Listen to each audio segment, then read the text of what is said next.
Let's move into the body. Right, we're looking at the first body paragraph, and we know that we have a separate theme with a misspelt individuals there. Let's just change individuals. Let's start by looking at individuals. We want to make it very clear what the theme is immediately, as soon as possible. We want to create that clear, that central theme, and that clarity is partly due to how early we present the theme. We can do that particularly in problem and solution essays with language like this, with regards to, regarding, in regards to, etc. Do be careful, it's never regarding to or regarding in. If you use regarding, just use regarding plus the noun. Okay, there's no preposition there. We only use the preposition when we start with a preposition, like with or in. So with regards to, come straight to it, individuals. Fortunately, I didn't use that word in the introduction, so there's no repetition. Comma, very important. It's a very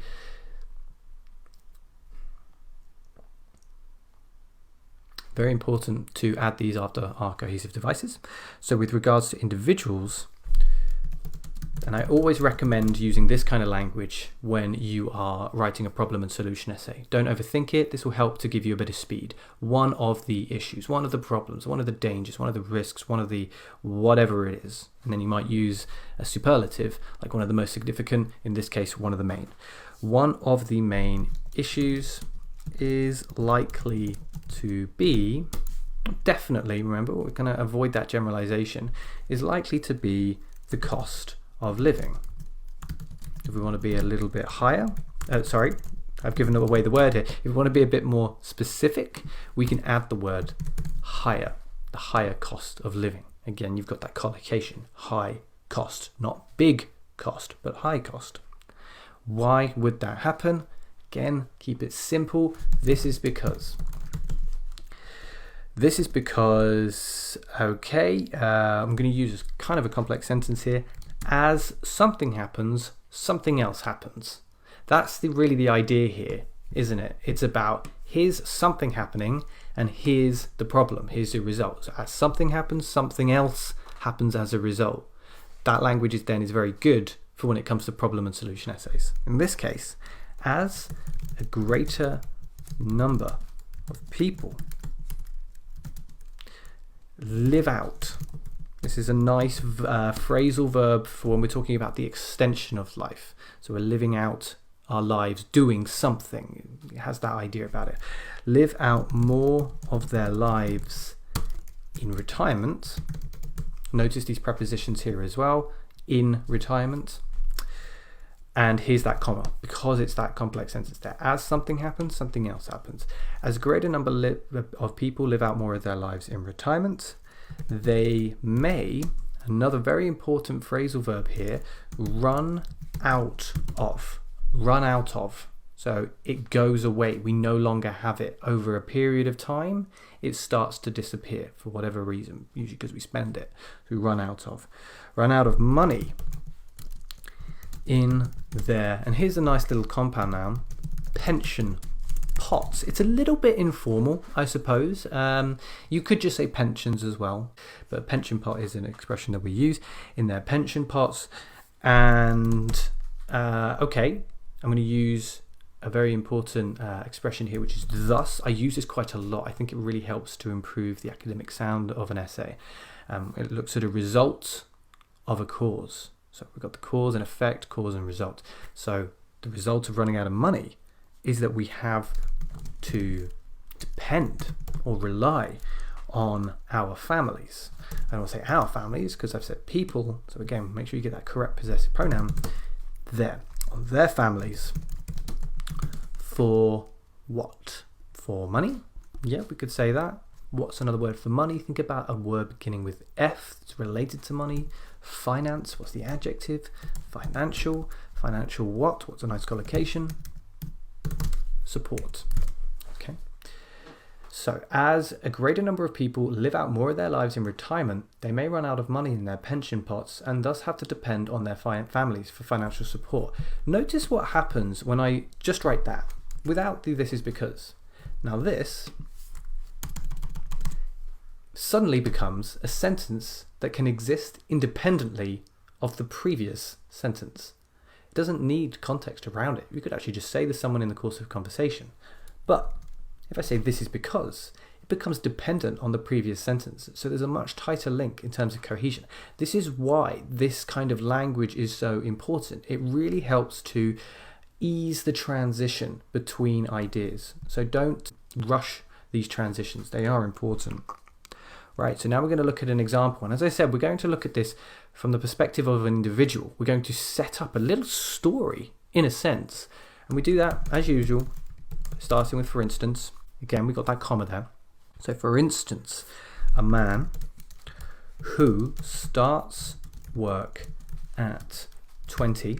Notice that I've got this here in the present simple. We often do this when we're writing a story without any particular time. It's not a real story. It's not even like a fictional story in a book where we would often use the past simple.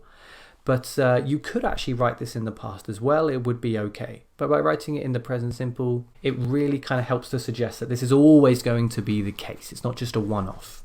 Okay. So a man who starts work at 20 retires at 60, but lives to be 100. And because of these long numbers, I don't recommend writing them out with letters. I sometimes write the letters for like 5, 4, 9, but anything above 10, I'll usually put the numbers down instead. So to be 100. Now here's a nice switch in our tense. Will have spent. So we've got here the future perfect form. You don't often see that in an essay. There's a great opportunity for it here, particularly when we're following on from these present simple forms. So a man who starts work at 20, retires at 60, but lives to be 100, almost as if that's one time frame there. Then we look back on it all together and we'll have a will have spent. Will have spent only, what did I say before? 2/5. That's right, yeah. So we need some math sometimes when we're writing English. Will have spent only 2/5 of his life.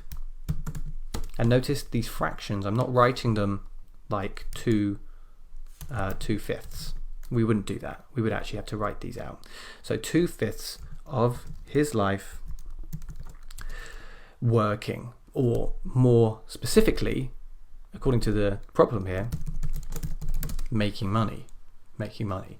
So, for instance, a man who starts work at 20, retires at 60, but lives to be 100 will have spent only 2/5 of his life making money.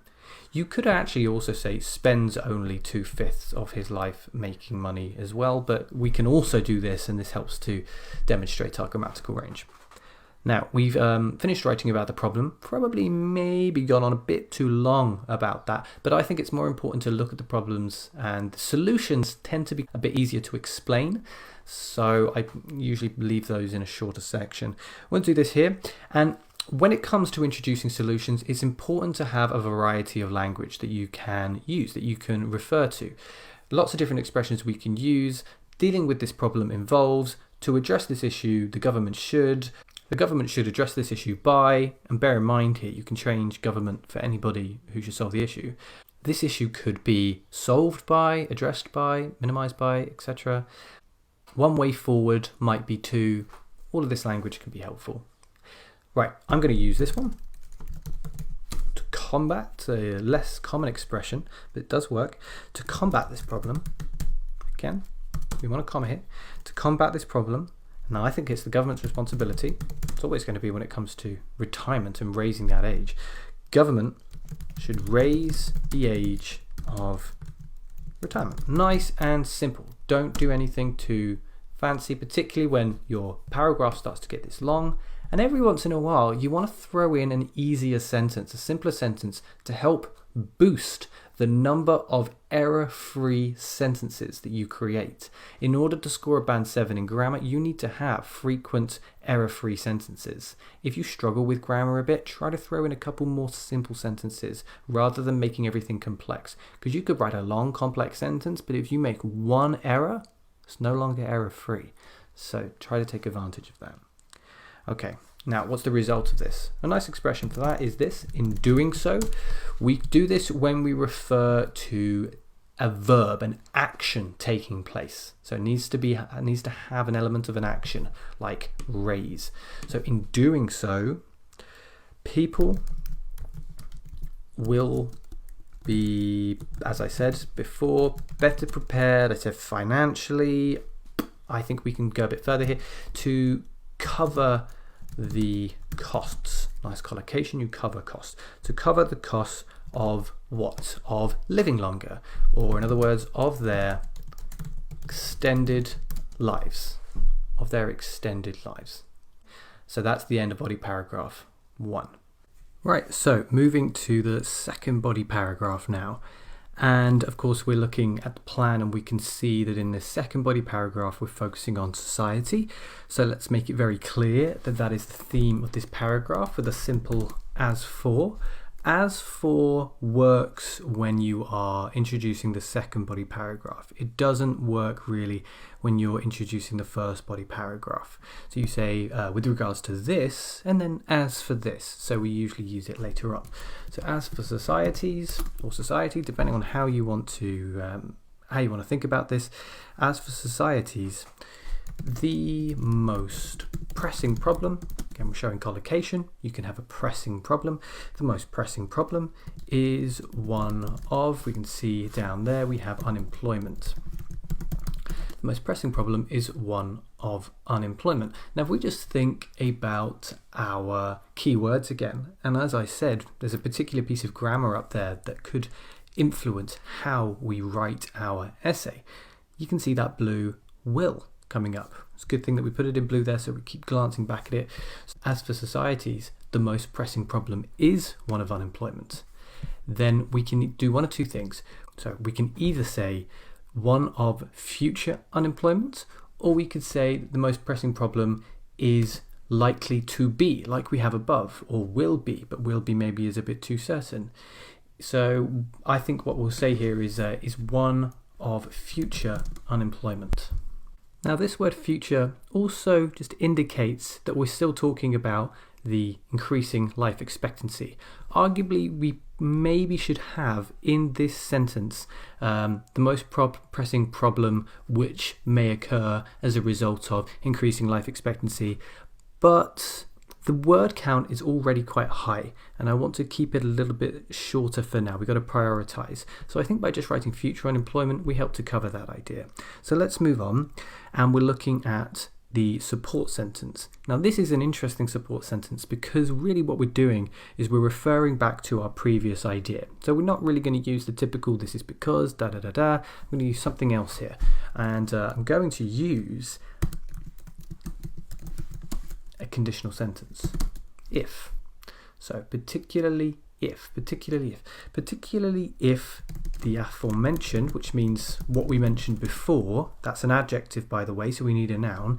If the aforementioned measure, let's say, so solution or approach of raising, as we put it, raising the retirement age is, now what do we do with a measure? We implement it. So if it's implemented, comma, complex sentence, comes to the end of the first clause, more and more people will be in work.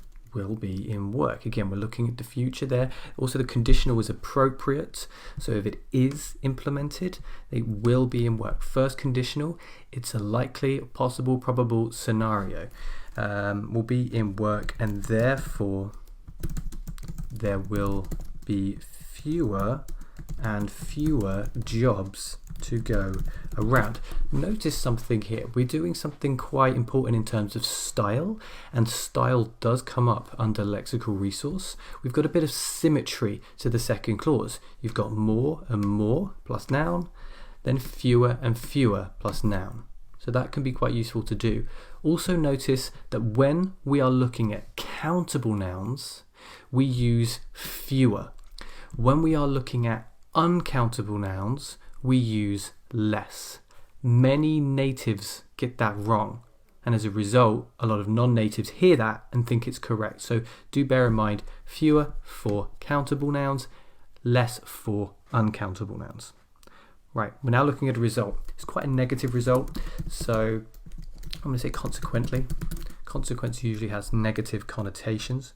So consequently, young people, because that's who we're focusing on here, that part of society, and we're not saying one young person or a young person, but young people as a group. Young people especially, not only young people, older people too, but young people especially will find it difficult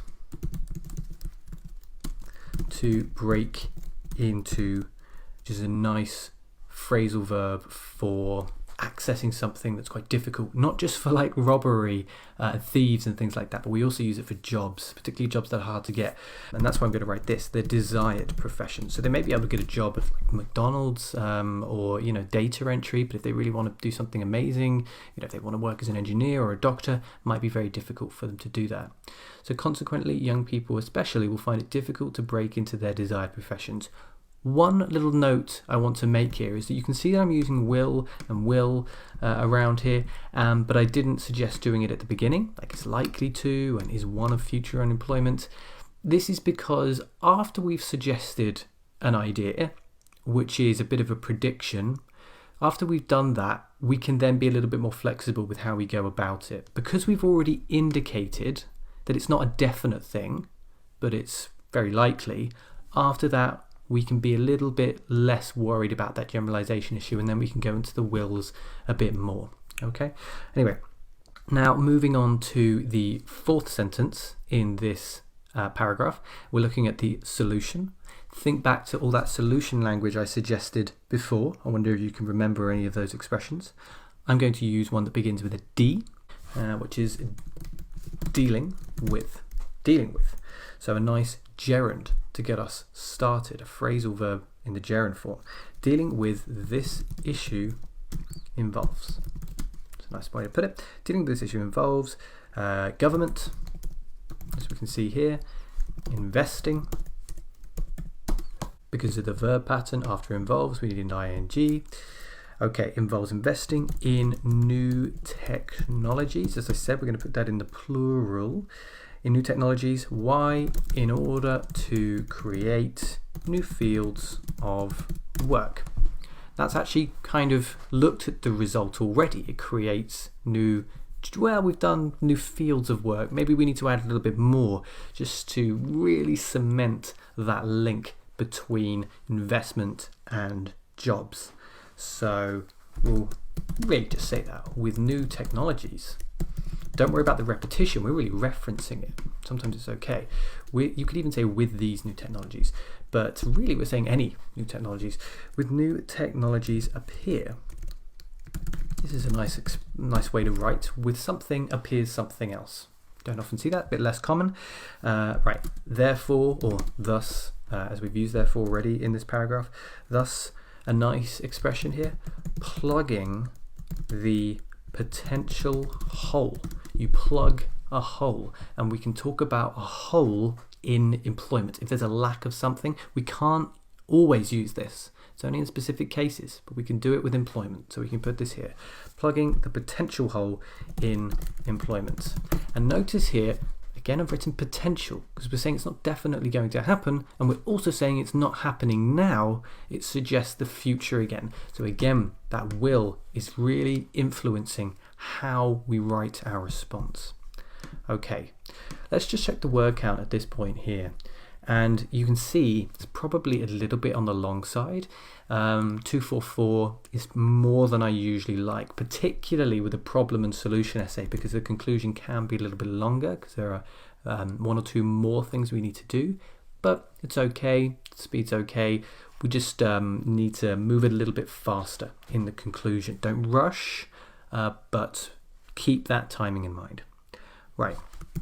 One way we can speed ourselves up is to not worry whatsoever about the introduction to the conclusion every time in conclusion.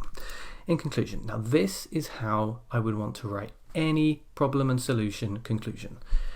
So every problem and solution essay contains two problems. So we're going to write two. Start with that. Two of the most significant, perhaps, because we've already written main, two of the most significant dangers.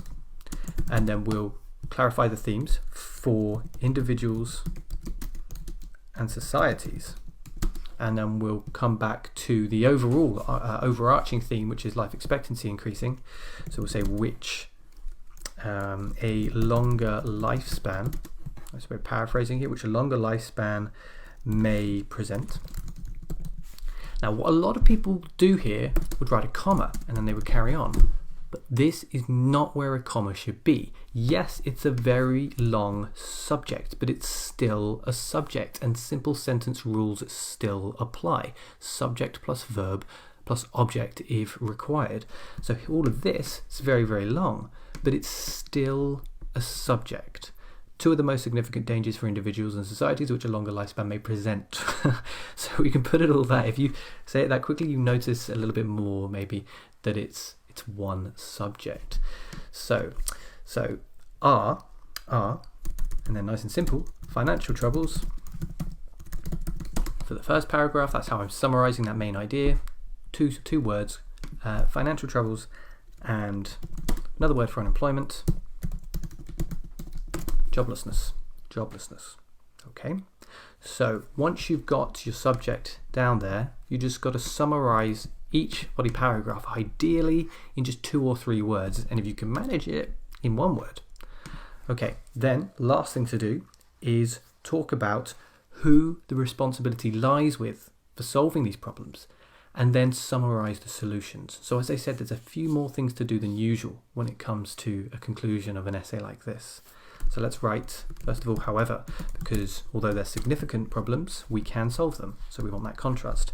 However, these problems should be, we wrote minimized up above. So no, we didn't. We wrote mitigated up above. So I'm going to write minimized here. Should be minimized if government, and we're saying who should solve the problem here, and then we summarize the solutions. So raises the retirement age and spends wisely, because I don't want to write invest again, we don't keep doing that, spends wisely in new technologies, new markets. Maybe we'll write here, because I did write new technologies twice. I'd like to write it again, but there is a danger of 3 times being 1 time too many. So let's just look at that again. In conclusion, 2 of the most significant dangers for individuals and societies which a longer lifespan may present are financial troubles and joblessness. However, these problems should be minimized if government raises the retirement age and spends wisely in new markets. And there we go. So overall word count, 285, 10 words over the 10% increase. Not too bad, I would say. Okay, I am going to do one more thing here. I'm just going to move this out of the way, and what I want to do now is to just very briefly consider how I would check this essay. Now, I didn't have much time left. Imagine I've written 285 words, maybe I spent a bit too much time in one area or another. Probably what most people do is they spend too much time on the introduction and maybe the first body paragraph. By the time they get to the conclusion, therefore, they're rushing quite a bit to finish within time. So if I only have 1 minute left, ideally we want 5 minutes, but if I just have 1 minute left to check my work, the best thing to do is for me to work from the bottom, checking the conclusion and maybe the second body paragraph, because that's the area where I would have been rushing, and therefore more mistakes are going to appear there. So I'm just going to have a look at the conclusion. So 2 of the most significant dangers for individuals and societies which a longer lifespan may present. That seems all fine to me. I think maybe if I had better ideas, I might be able to paraphrase this a bit more. Individuals and societies, I know that I've written those a couple of times. Not so big a deal. May present our financial troubles. I quite like this. We certainly haven't written this. These problems should be minimized if government raises the retirement age. That's interesting because I think I've written that twice already, raises the retirement age. I've written it here, raising the retirement age, and then I've written it up here, raise the age of retirement. Too similar for my liking, particularly when there's a really easy way to find a synonym for raises. I'm sure you can already think about the main synonym of raises, and if I have a quick glance through, I don't think I see it elsewhere in the essay. So with 30 seconds or a minute left, I may just change that to increases. In fact, we'll just write that in. And all of a sudden, I've decreased my instances of repetition, increased my lexical resource, and maybe that could be the difference between one band score and another band score. You never know. So working from the bottom is a good approach to your marking, particularly if you don't have much time left. Right, see you in the next video.